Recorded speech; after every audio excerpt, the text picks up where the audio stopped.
Bienvenue sur Footstat, la chaîne qui vous apporte les informations les plus chaudes du monde du football.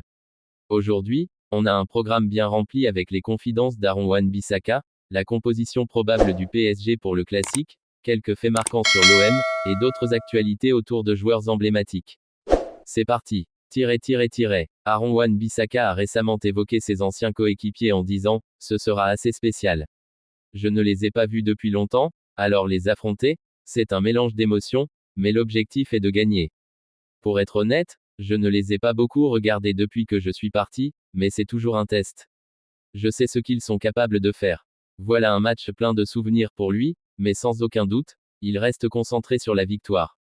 Ensuite, on passe à la composition probable du PSG pour affronter l'OM dans le classique.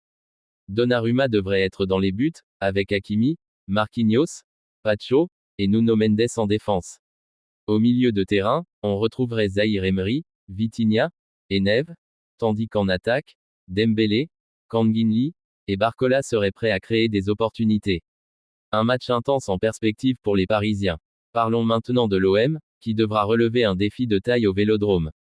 L'équipe n'a pas réussi à marquer dans un classique de Ligue 1 au Vélodrome depuis 5 matchs consécutifs.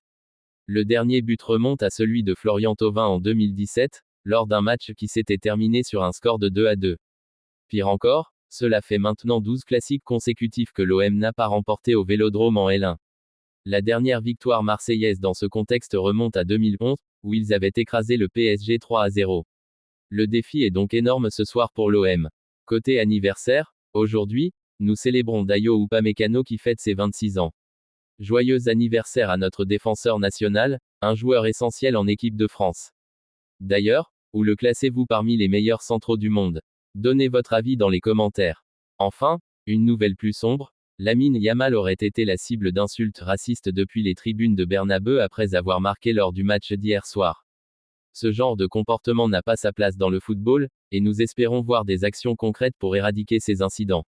C'était tout pour aujourd'hui sur Footstat. Abonnez-vous pour ne rien manquer des dernières actualités, et laissez un j'aime pour soutenir la chaîne. On se retrouve bientôt avec encore plus d'infos et d'analyses sur le football mondial. À très vite.